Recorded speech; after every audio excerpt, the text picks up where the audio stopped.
사도 바울은 로마서의 서두에서 의인은 오직 믿음으로 말미암아 산다라는 진리를 선포하였습니다. 사람은 다 죄인일진데 죄인이 구원받는 유일한 길은 믿음밖에 없다. 이제 구체적으로 그것이 이제 대속연에 대한 믿음인 것이 분명 명확해지죠. 사람이 자기 행위로는 아무리 선한 일을 한다 하더라도 열심히 노력한다 하더라도 행위로는 구원을 못 받고 오직 예수께서 이루어 놓으신 대속의 은혜, 그것을 받아들이는 믿음, 이 믿음만으로 죄사함 받고 의인 되어서 영생을 누리게 된다. 이렇게 선언한 겁니다. 그리고서 바울은 이어지는 로마서의 모든 내용들을 통하여서 행위로 말미암는 구원이 아니라 오직 믿음으로 말미암는 구원에 대하여서 자세하게 다양한 각도에서 설명을 하고 있는 것입니다. 이 부분을 우리가 잘 알아야 돼요. 오직 믿음만으로 구원받는다. 이것을 설명하는 내용들이다. 그것이 로마서의 내용이다. 이것을 명확하게 알고 있어야 됩니다. 그러지 아니하면은요, 이제 로마서의 내용들을 깊이 있게 우리가 헤아려 볼 것인데, 특정 구절 하나만 놓고서 보면은 이것은 행위로 구원받는다는 말 아니냐? 이렇게 이해할 수도 있어요. 전체적으로 바울이 하고자 하는 그 말의 방향성을 우리가 헤아린 다음에 그러한 시각을 가지고서 로마서의 각 구절들을 깊이 있게 헤아려 보면 바울이 의도했던 대로, 성령께서 의도하신 대로 믿음만으로 구원받는 도를 더 깊이 있게 우리가 깨닫게 되지만, 그러한 개념이 없이 그냥 각 구절 하나하나를 따로따로 떼어놓고서 보면은 저 엉뚱한 결론에 도달하게 된단 말입니다. 그래서 여러분, 항상 로마서 말씀, 성경의 모든 말씀이 다 그렇죠. 오직 예수 그리스도에 대한 믿음만으로 구원을 받는 그 진리를 풀어서 설명하고 있는 것이다. 이런 관점을 항상 잊지 말기를 바랍니다. 6절에서 11절까지를 함께 읽겠습니다. 하나님께서 각 사람에게 그 행한 대로 보응하시되 참고 선을 행하여 영광과 존귀와 썩지 아니함을 구하는 자에게는 영생으로 하시고, 오직 당을 지어 진리를 좇지 아니하고 불의를 좇는 자에게는 노와 분으로 하시리라. 악을 행하는 각 사람의 영에게 환난과 곤고가 있으리니 첫째는 유대인에게요 또한 헬라인에게며, 선을 행하는 각 사람에게는 영광과 존귀와 평강이 있으리니 첫째는 유대인에게요 또한 헬라인에게라. 이는 하나님께서 외모로 사람을 취하지 아니하심이니라. 6절에서 하나님이 각 사람에게 그의 행한 대로 보응하신다라고 했습니다. 그리고 그 이하의 내용들을 보니까요, 그렇기 때문에 선을 행해야지 영생을 얻는다, 그러니까 구원받는다. 악을 행하면 심판을 받는다, 이렇게 말하고 있어요. 그리고 이제 우리가 조금 후에 살펴볼 12절 이하의 내용을 보면요, 바울은 율법에 대해서 말하고 있습니다. 따라서 우리가 방금 읽은 6절에서 11절까지 내용에서 선을 행하는 것은 바로 율법을 지키는 것이다. 율법을 지키는 것을 의미하는 것이므로 알 수 있고요. 악을 행하는 것은 율법을 어기는 것을 뜻한다는 걸 알 수 있습니다. 그렇다면 선을 행해야지 구원 얻는다 했는데 선이 곧 율법을 지키는 것이다 라면은 사람이 율법을 지킴으로써 그러한 행위로 말미암아서 구원을 얻는다는 것입니까? 이 구절만 똑 떼어놓고서 보면 그렇게 이해할 수가 있죠. 그게 아니라는 거예요. 로마서 전체는 오직 믿음만으로 받는 구원에 대해서 설명하는 것 아닙니까? 12절 이하에서 바울이 뭐라고 얘기를 하느냐? 율법은 죄인에게 구원을 가져다 주는 게 아니라 정죄하고 책망하는 역할만 할 뿐이다. 이렇게 말하고 있습니다. 그리고 바울은 그러한 진리를 선언함에 있어서 이렇게 율법이 정죄와 책망의 역할을 하는 것은 유대인에게만 그러는 게 아니라 이방인에게도 마찬가지다. 율법을 받지 아니한 이방인에게도 마찬가지다. 유대인이나 이방인이나 그러니까 헬라인이나 모든 사람, 모든 죄인이 다 동일하다. 똑같이 이러한 영적 원리를 적용받는다. 이겁니다. 똑같이 적용받는다라는 것을 바울이 율법에 대해서 말하기에 앞서서 먼저 선언을 하고 있는 거예요. 그래서 9절과 10절을 보니까요. 첫째는 유대인에게요 또한 헬라인에게로다. 이것을 두 번이나 이렇게 강조해서 선언하고 있는 것입니다. 사람이 선을 행하면, 그러니까 율법 지키면 구원받고, 율법 안 지키면 멸망받는데, 이건 유대인에게만이 아니라 온 사람들이, 모든 사람들에게 다 적용되는 내용이다. 이것을 선언하는 것입니다. 그렇다면 율법 지켜야 되는 거네? 그래야지 구원받는다. 이렇게 생각하면 안 된다니까요. 이어서 바울은 율법은 못 지킨다. 율법을 지켜서 구원받는 게 아니라 율법은 그냥 정죄하는 역할만 하는 것이다. 모든 사람에게 다 정죄하는 역할만 하는 것이다. 이렇게 선언하는 거예요. 그렇기 때문에 하나님의 은혜를 바라라고 이제 내용이 전개가 되는 것입니다. 그래서 우리가 이 본문 내용 대할 때에 다시 강조해서 말씀드리지만 구원은 오직 예수 그리스도를 믿는 믿음만으로 받아 누리는 것임을 아시길 바랍니다. 8절을 보니까요. 율법을 거스르고 악을 행하는 자들을 묘사를 하고 있는데 뭐라고 했느냐? 오직 당을 지어 진리를 좇지 아니하고 불의를 좇는 자에게는 노와 분으로 하시리라 했어요. 그저 악한 자들에 대해서 진리를 좇지 않고 불의를 좇는 자에게는 하나님이 진노하신다 이렇게만 말해도 될 텐데 그들의 그런 모습을 묘사할 때에 당을 짓는다 했어요. 당을 지어서 악을 행하는 자들에게 하나님께서 크게 진노하시는 것입니다. 당을 짓는다는 게 뭐냐? 사람들을 모아서 무리를 형성한다는 겁니다. 하나님께서 이렇게 당을 지어 악한 자들이 당을 짓는 것 이것을 왜 미워하실까요? 군중심리라는 게 있습니다. 사람들은 각 개인이 독자적으로 행동을 할 때에는 최대한 똑똑하게 판단을 합니다. 이성적으로, 합리적으로 판단을 하려고 애를 써요. 그렇지만 사람이요, 군중에 포함되게 되면은요, 집단의 하나가 되면은요, 개개인의 판단력이 흐려집니다. 소위 우매해지는 거예요. 미련해집니다.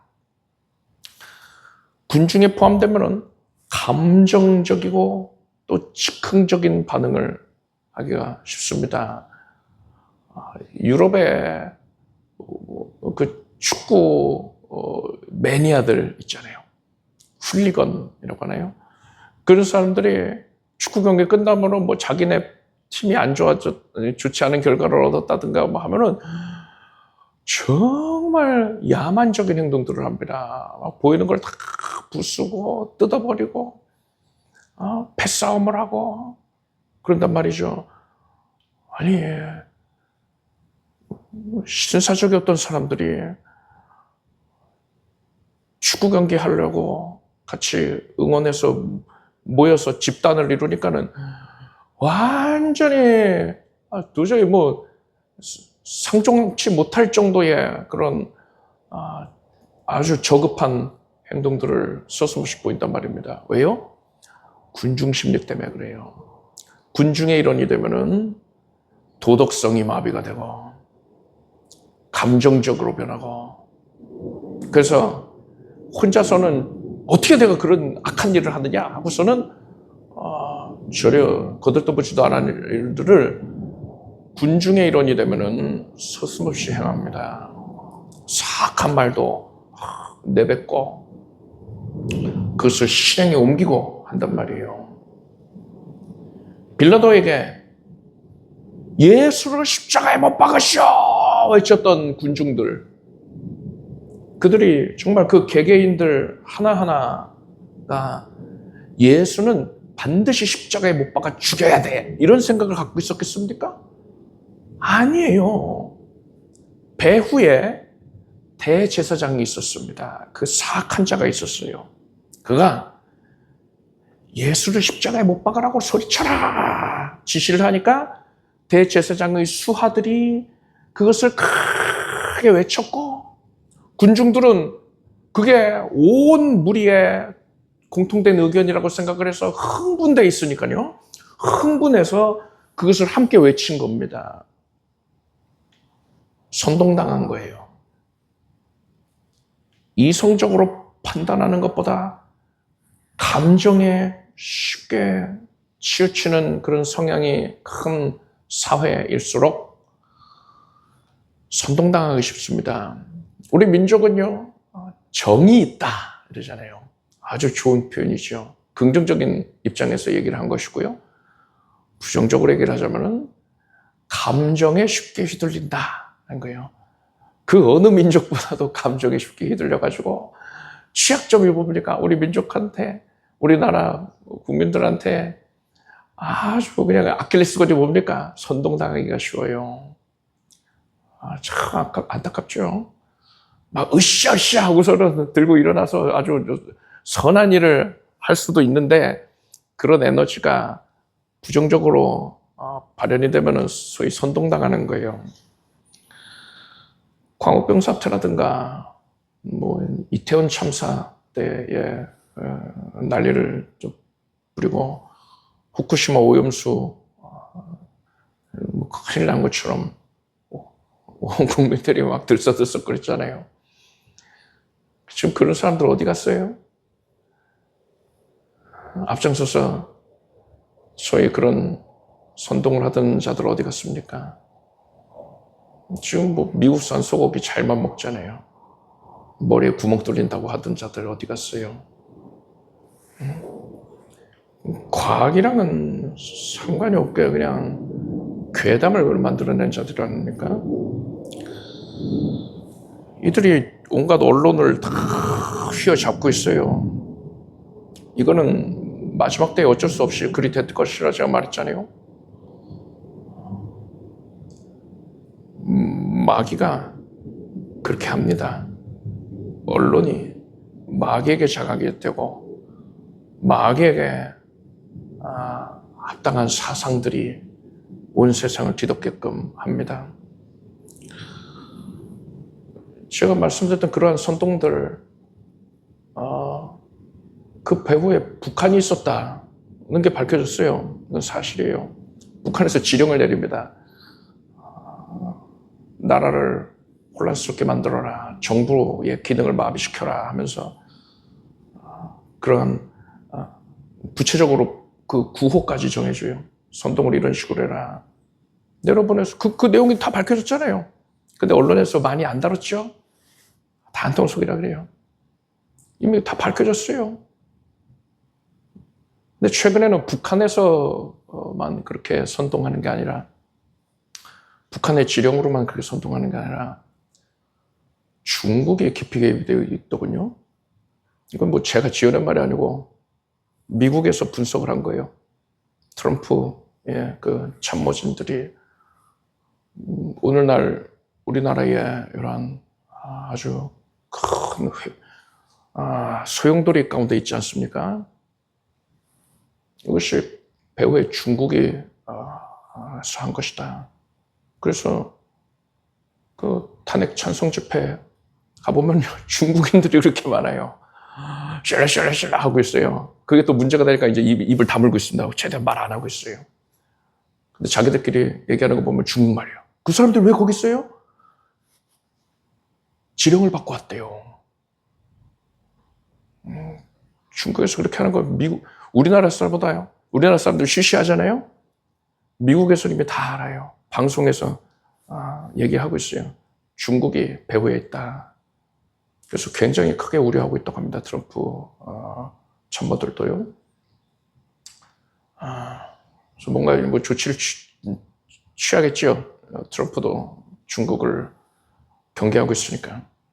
사회주의 국가들이 그래요. 북한이 됐든 중국이 됐든. 그 배후가 뭡니까? 마귀잖아요. 마귀가 있습니다. 사회주의 배후에요. 그래서 그들이 사회를 혼란스럽게 하고 정부가 제대로 된 기능을 하지 못하게 하고 그래서 결국에는 반기독교적인 그런 정책을 강제로 집행하려고 악한 자들이 국민들을 선동을 합니다. 마귀가 잘하는 게 선동이에요. 그래서 사람들은요, 기본적으로요, 선동에 약해요. 선동에. 특히나 우리나라 사람들은 더 약해요. 그래가지고 많은 사람들이 그런 목소리를 낸다, 동일한 목소리를 낸다 하면 그게 맞는 줄 압니다. 그러니까 어디 분별 없는 사람들이 유명한 사람들 중에서도 생각 잘 못하는 사람도 있단 말이에요. 많은 사람들이 와 하니까는 그게 맞는가 보다, 그게 정의인가 보다. 하고서는 거기 편승했다가 비판받고 그게 아니었나 그쪽 내려오고 선동당하는 거예요. 그렇게 바보같이도 선동당한단 말이에요. 그런데 우리는 그러면 안 된단 말입니다. 성도들도요, 깨어있지 아니하면, 영적으로 깨어있지 않으면 얼마든지 마귀에게 미혹당할 수가 있는 거예요. 택하신 자라도 미혹하리라 했단 말입니다. 하나님께서는 선동한 자들만 책임을 묻지 아니하십니다. 선동당한 자들도 같이 망해요. 이스라엘이 출애굽해서 광야 생활할 때에 모세와 아론에게 대적한 무리들이 있었습니다. 고라와 다단과 아비람과 온 이 당을 지었어요. 이들이 자기들만 그런 게 아니라 이스라엘 총회의 유력한 자들 250명의 장로들과 함께 했습니다. 그들을 다 포섭을 한 거예요. 그들도 선동당한 거지요.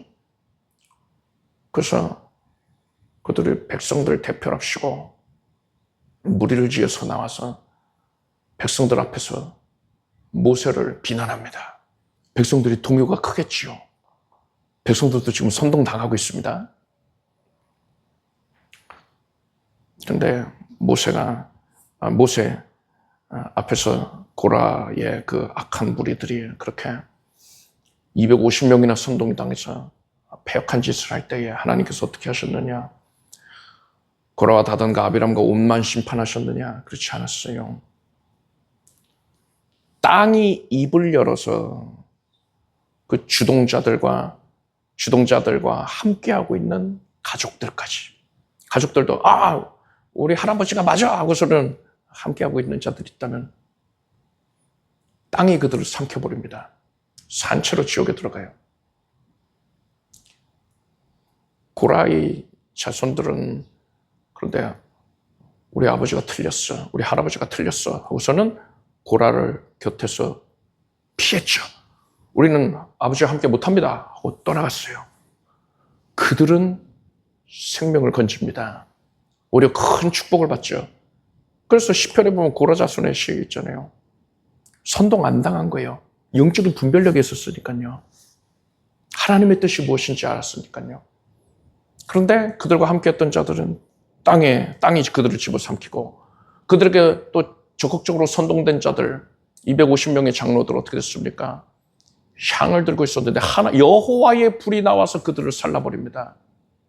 아마도 그들이 들고 있던 향에서 불이 나와서 그들을 집어삼킨 게 아닌가 싶어요. 그렇게 하나님께서는요, 선동한 자들, 선동된 자들까지도 함께 심판을 하셨습니다. 악한 자들이 큰 무리를 이루고 있으면, 큰 목소리를 내고 있으면 사람들은요, 무비판적으로 거기에 편승하려고 합니다. 그래서 쉽게 선동당하고 함께 타락할 수 있어요. 그렇지만 성도는 그러면 안 됩니다. 우리는 오직 진리만 따라야 하는 것입니다. 여러분, 하나님의 뜻이 무엇인지를 분별하기를 바랍니다. 여론은 중요치가 않다니까요. 언론사 똑같아요. 대부분의 언론이 완전히 그냥 마귀의 수하들입니다. 아주 가증스러워요. 그 기사 써내려가는 것들 보면 참 역겨워요. 너무 더럽습니다. 마귀가 하는 짓이에요. 마귀의 그 사망의 냄새가 가득합니다. 그런 것들에게 영향을 받으면 안 되고요. 여러분은 오직 하나님의 뜻, 예수 그리스도의 원하시는 바가 무엇이냐 하고 생명의 그 향기를 쫓아서 나아가길 바랍니다. 분별을 가져야 돼, 분별을. 마지막 때에 이렇게 영적으로 깨어있지 못하면요, 함께 망하는 겁니다. 여러분은 그렇게 세상 사람들이 뭐 어떻게 생각한다, 여론, 이것에 관심 갖지 말고, 오직 하나님의 뜻, 하나님이 무엇을 선하게 여기시느냐, 하나님의 공의가 무엇이냐, 이것에만 관심을 갖길 바랍니다. 11절을 보니까 하나님께서 외모로 사람을 취하지 아니하심이니라 했습니다. 너무나 감사한 말씀이지요. 외모가 뭡니까? 얼굴 생김새, 뭐 그것도 포함하지만 그의 조건, 능력 이런 것들이죠. 하나님은 그걸 전혀 보지 아니하십니다. 그런 것 하나님이 주신 거거든요. 은사거든요. 하나님께서 너는 정말 대단한 은사를 가지고 있구나. 너 훌륭하다. 내가 너 사용하고 싶다. 나랑 친하게 지내자. 이러십니까? 아니요. 하나님이 주셨다니까요. 하나님의 주권에 의해서, 하나님의 뜻에 의해서 주신 거예요. 그래서 그가 어떤 은사를 가지고 있는지 하나님은 전혀 관심 없으세요. 그게 중요한 게 아니거든요. 그럼 뭐가 중요합니까?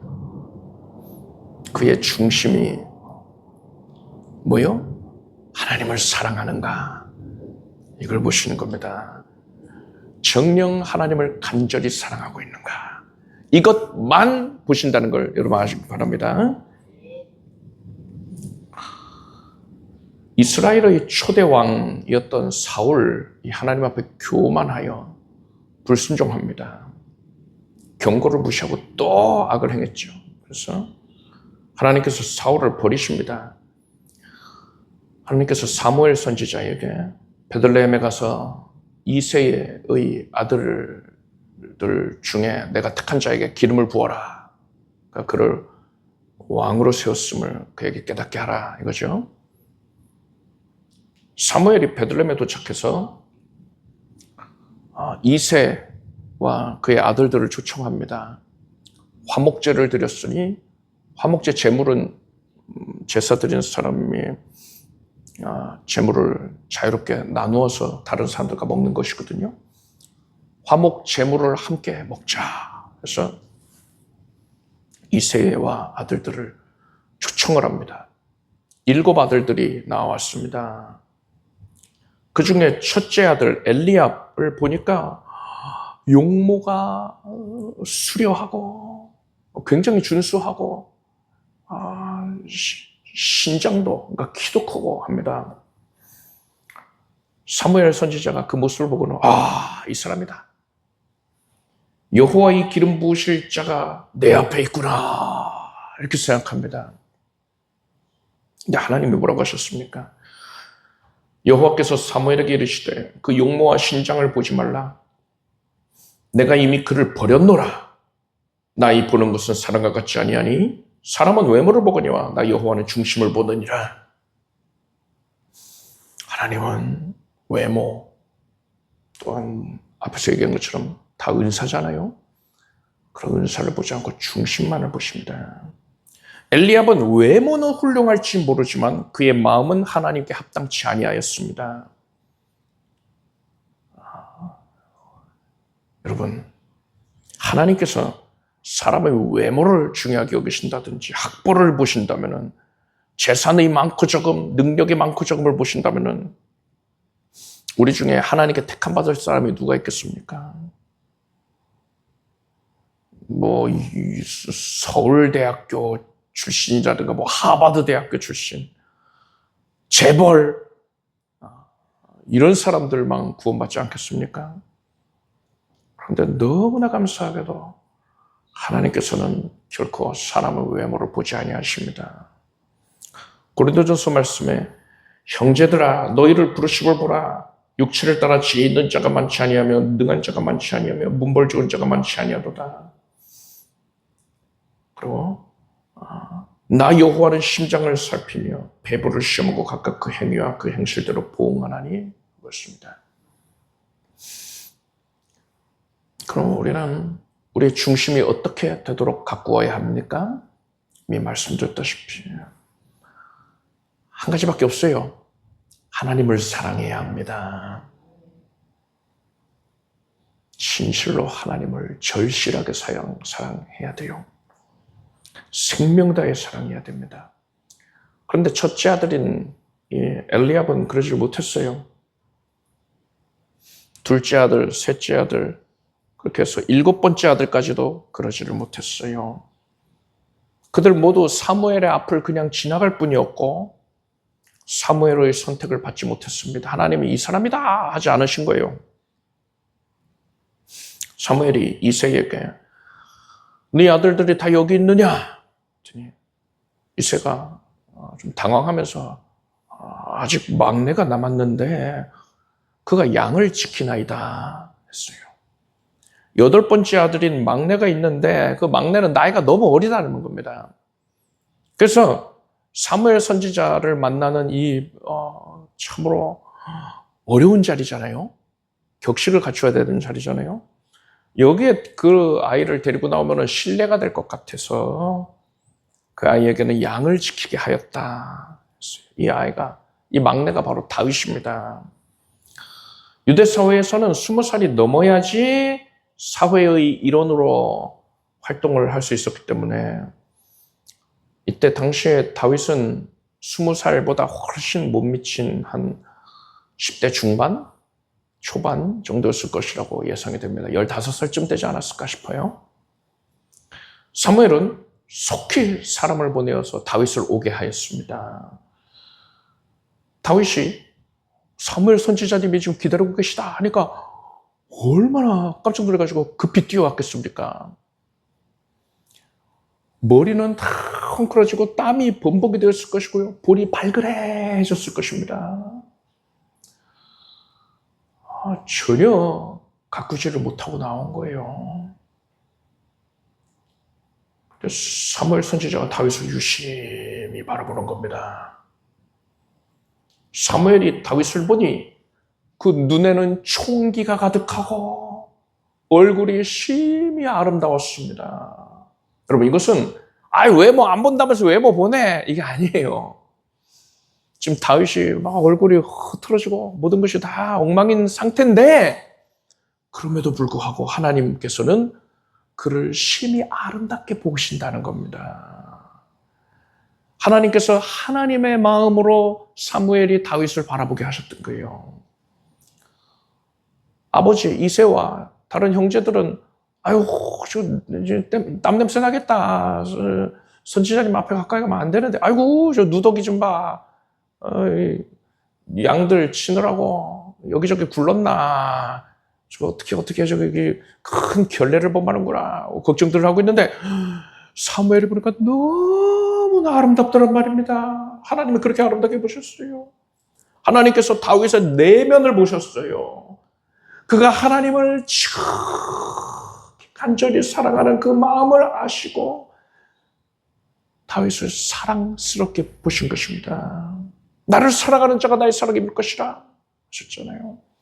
다윗이 하나님을 간절히 사랑했더니 하나님께서 그를 지극히 사랑하신 것입니다. 그 마음을 선지자에게 깨닫게 하신 거예요. 하나님께서 그니 일어나 기름을 부으라 하셨습니다. 사무엘은 뿔에 담긴 기름을 다윗에게 부었고 이후로 다윗은 성령의 큰 크게 감동이 되었습니다. 여러분도 다윗처럼 하나님을 가장 사랑하길 바랍니다. 지극히 사랑하길 바랍니다. 그래서 하나님께 풍성한 사랑을 입기를 바랍니다. 12절에서 16절까지를 함께 읽겠습니다. 무릇 율법 없이 범죄한 자는 또한 율법 없이 망하고 무릇 율법이 있고 범죄한 자는 율법으로 말미암아 심판을 받으리라. 하나님 앞에서는 율법을 듣는 자가 의인이 아니요 오직 율법을 행하는 자라야 의롭다 하심을 얻으리니 율법 없는 이방인이 본성으로 율법의 일을 행할 때는 이 사람은 율법이 없어도 자기가 자기에게 율법이 있더라니 이런 애들은 그 양심이 증거가 되어 그 생각들이 서로 혹은 송사하며 혹은 변명하여 그 마음에 새긴 율법의 행위를 나타내느니라. 곧 내 복음에 이른 바와 같이 하나님이 예수 그리스도로 말미암아 사람들의 은밀한 것을 심판하시는 그날이라. 바울은 율법을 통해서는 정죄를 받을 뿐이다. 율법은 사람이 심판받는 근거가 될 뿐이다. 이렇게 말했습니다. 그러면 율법을 받지 못한 이방인들은요? 이스라엘 사람들은 시내산에서 율법 받은 거잖아요? 유대인들은요? 그럼 율법을 그렇게 수여받지 못한 자들은 어떻게 되는 겁니까? 하나님께서는 그들에게 양심을 주셨기 때문에 양심이 그들에게 율법이 되는 겁니다.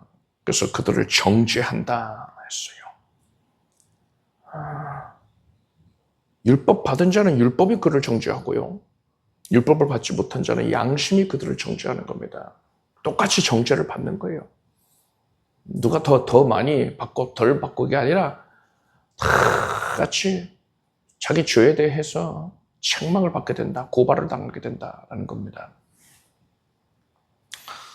바울은 지금 죄인이 구원을 받는 그 핵심적인 원리에 대해서 말하고 있잖아요. 결국에는 하나님의 은혜로 예수 그리스도의 대속의 은혜로 말미암아 구원받는 거 아닙니까? 은혜를 믿어서 구원을 받는 거잖아요. 그런데 그것을 설명하기 위해서 바울은요, 율법을 대단히 강조하고 있습니다. 율법을 알아야지, 그러니까 율법의 역할을 알아야지 우리가 이 은혜가 얼마나 참으로 말 그대로 지극한 은혜인지를 알게 되는 거예요. 행위가 조금도 포함될 여지가 없는 참 은혜, 전적인 하나님의 은혜의 선물임을 우리는 알게 되는 겁니다. 율법을 알 때에 은혜를 알게 된단 말입니다. 그래서 바울이 율법을 강조해서 지금 말하고 있는 겁니다. 우리도 율법과 이 은혜의 관계를 제대로 알고 있어야 됩니다. 그러지 아니하면은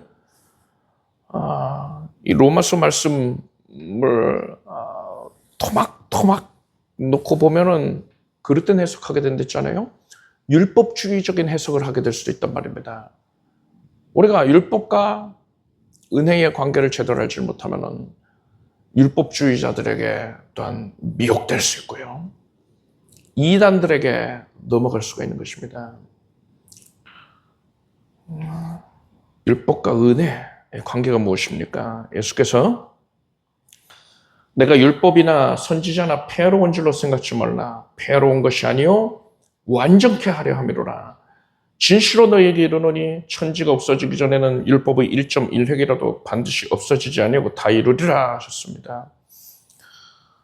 율법과 은혜는 서로 반대된다 생각하기 쉬운데 그게 아니라는 겁니다. 율법이 성취된 것이 바로 은혜인 것이고 율법을 온전히 성취하신 분이 바로 예수 그리스도이신 것입니다. 그래서 우리는 예수 그리스도 안에 거하면 우리도 예수로 말미암아서 율법을 성취한 자가 되는 거예요. 그래서 은혜를 누리게 되는 겁니다. 요한복음 말씀에 율법은 모세로 말미암아 주신 것이요 율법과 은혜와 진리는 예수 그리스도로 말미암아 온 것이라 했습니다. 이 말씀에서 율법과 은혜가 대비가 되고 있고요. 모세와 예수 그리스도가 대비가 되고 있지 않습니까? 이러한 대비를 통해서 율법과 은혜의 역할을 제대로 이해할 수가 있습니다. 하나님께서는 모세에게 이스라엘 백성들을 애굽에서 이끌어내게 하셨습니다. 홍해를 건너서 40년 동안 광야 생활을 영솔하게 하셨지요. 그리고 백성들이 벌써 이제 가나안 땅에 들어가기 일보 직전 요단강 건너편까지 모세로 하여금 백성들을 인도하게 하셨습니다. 그런데 정말 중요한 게 뭡니까? 하나님께서는 모세가 백성들을 가나안 땅으로 인도하여 드리지는 못하게 하셨어요. 왜 그랬나요? 모세가 하나님의 명을 따라서 반석을 명하여 물을 냈어야 했는데 온전히 순종치 아니하고 우리가 물을 내려 하면서 반석을 쳐서 물을 냈죠. 하나님께 영광을 돌리지 않았습니다. 그래서 가나안 땅에 들어가지 못한다 하셨는데 이것은 어디까지나 표면적인 이유입니다. 근본적인 이유, 영적인 이유는 따로 있습니다. 모세가 가나안 땅에 들어가지 못하게 되니까 하나님께서는요, 여호수아를 모세의 후계자로 세우셨습니다. 모세는 이스라엘 백성들을 가나안 앞까지만 인도했어요. 요단강까지만 인도했습니다. 여호수아는 이스라엘 백성들을 이끌고 요단강을 건너서 가나안 땅으로 들어갑니다. 가나안 땅을 정복해서 이스라엘 백성들이 가나안 땅을 향유하여 정착하여 향유할 수 있게 했습니다. 시간이 흘러서 바벨론 포로기가 있었죠. 이스라엘은 로마의 식민지가 되었죠. 그러고서는 로마 시대 때에 또 헬라어가 공용어로 사용되고 있었는데 유대인들 가운데에 자주 사용되는 이름, 그러니까 우리로 치면은 옛적에 뭐 철수라는 이름 많이 썼잖아요. 영희 이런 이름도 많이 썼잖아요. 그렇게 자주 사용되는 이름 중에 하나가 예수였습니다. 여호수아라는 이름이 이제 헬라어로는 예수이거든요. 그래서 예수께서 오셨을 때에 그 이름을 예수라 하라. 그래서 예수란 이름을 받으시지 않았습니까? 이 예수는 여호수아의 역할을 하시는 겁니다. 더 정확히 말하자면 여호수아는 예수 그리스도에 대한 예표였던 거예요. 모세가 백성들을 가나안 땅으로 들여보내지 못하고 여호수아가 백성들을 가나안 땅으로 이끌어들인 것은 영적으로 이러한 의미를 갖습니다. 사람이 하나님께서 주신 율법, 그것을 다 지키면 선하다, 의롭다 인정을 받습니다. 구원받는 거예요. 우리가 6절에서 11절까지 읽었던 내용이 그것 아닙니까? 그런데 율법에서는요, 마음으로 누구를 미워하기만 해도 살인한 것과 방불하고 음욕을 품기만 해도 가늠한 것 같다. 또 모든 율법을 지키다가 한 계명만 거슬러도 다 거스른 것과 동일하다 했어요. 따라서 사람은 율법을 온전하게 지키는 것이 애초에 불가능합니다. 그렇다면 하나님께서는 그 불가능한 율법을 사람한테 도대체 왜 주신 겁니까? 로마서 3장 말씀 보니까 그러므로 율법의 행위로 그의 앞에 의롭다 하심을 얻을 육체가 없나니 율법으로는 죄를 깨달음이니라 했습니다. 우리가 얼굴에 뭐가 묻었는지 알려면 어떻게 해야 됩니까? 거울 봐야지요. 율법은 우리가 죄인이라는 것을 깨닫게 해주는 거울의 역할을 하고 있는 거예요. 만약에 율법이 없다면은 우리는 내 자신이 죄인인 줄을 알지 못하는 겁니다. 모세는 율법을 수여받은 자잖아요. 그래서 모세는 율법을 의미하고요. 여호수아는 예수 그리스도를 의미한다 하지 않았습니까? 가나안 땅은 뭘까요? 천국을 의미하고 있는 거예요. 모세가 백성들을 가나안 땅으로 들여보내지 못했잖아요. 이것은 율법이 죄인을 천국으로 들이지를 못한다는 것을 의미하는 겁니다. 그렇지만 모세는요, 백성들을 가나안 입구까지는 인도를 했어요. 우리는 율법을 통해서 내가 죄인임을 깨닫게 된다고 하지 않았습니까? 내가 아무리 노력해도 구원받을 수 없는 철저하게 무능한 죄인임을 깨닫게 됩니다. 그것을 깨닫게 되면 어떻게 되느냐? 그때 비로소 하나님께 항복하는 거예요. 하나님, 나는 내 죄를 씻을 수가 없어요. 오직 예수 그리스도의 대속의 은혜만 바라봅니다. 하나님을 의지하게 되는 거예요. 예수 그리스도를 영접하게 되는 것입니다. 이에 대해서 사도 바울은 이렇게 표현합니다. 이같이 율법이 우리를 그리스도에게로 인도하는 몽학 선생이 되어 우리로 하여금 믿음으로 말미암아 의롭다 함을 얻게 하려 함이니라 했어요. 몽학 선생은 실제로 가르치는 자가 아니라 주인의 자녀를 학교까지 인도해주는 하인입니다. 선생님에게로 인도해주는 하인이에요. 율법은 몽학 선생과 같아서 그 스스로는 죄인을 구원 못합니다. 다만 죄인을 예수 그리스도께로 인도하는 역할을 하고 있는 거예요. 그렇게 율법의 인도함을 받아서 비로소 예수 그리스도 앞에서 죄를 고백하고 항복한 자, 예수를 영접한 자는 하나님의 은혜를 받게 되는 겁니다.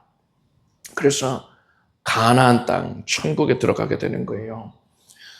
이것을 정리하면 이렇습니다. 율법은 사람이 하나님을 섬기는 방법을 알려주고 있는 겁니다. 그런데 사람의 힘으로서는 도저히 그것을 이룰 수가 없어요.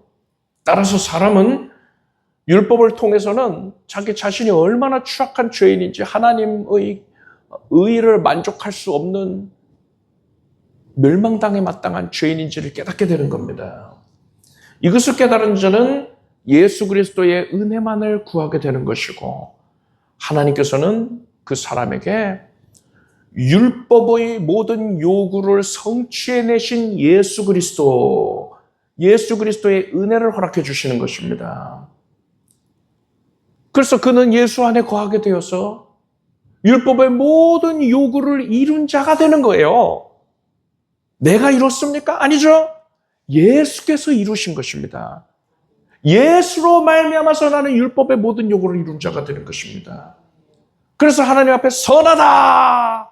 너는 율법을 다 이루었구나. 인정받는 것이고 구원을 받는 거예요. 즉 사람은 율법을 통해서 예수님을 만나고 예수님을 통해서 율법을 이루어 하나님을 섬기게 되는 것입니다.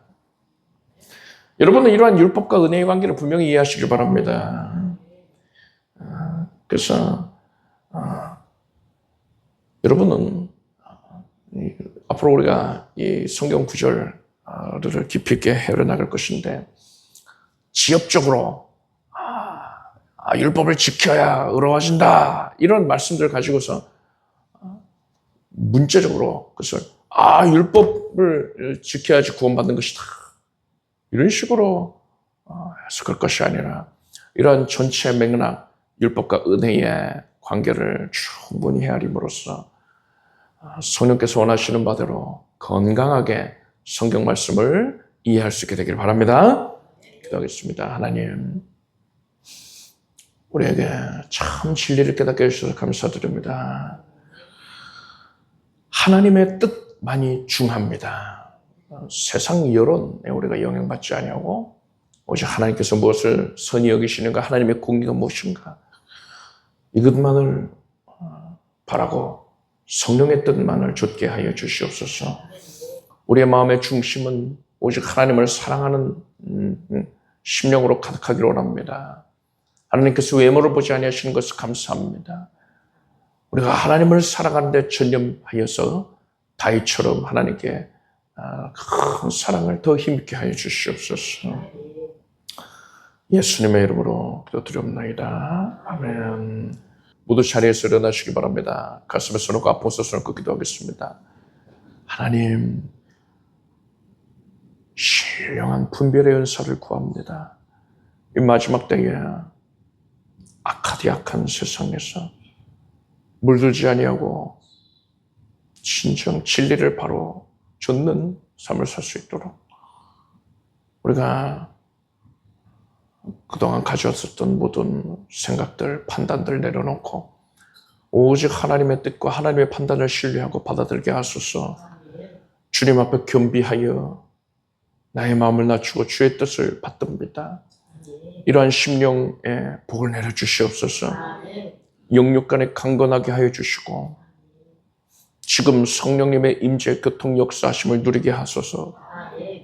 하나님께서 은혜의 손길로 덮으셔서 지금 주의 백성들이 머리에서 발끝까지 정결케 하여 주시옵소서. 주의 말씀에 기쁘게 순복하는 주의 자녀들이 오니 하나님께서 지금 손 얹은 부위에 능력 나타내 주셔서 결핍과 연약, 통증이 소멸이 되게 해주시고 하나님의 새롭게 하시는 역사로 강건하여지게 해주시옵소서. 쾌쾌 될지어다. 생명으로 충만하여 질지어다. 모든 연약이 물러갈지어다. 뼈, 마디, 관절, 골수가 오장육부가 예수로 정결케 될지어다. 하나님께서 능력 나타내시기에 저도 부족함이 없으신 줄 압니다.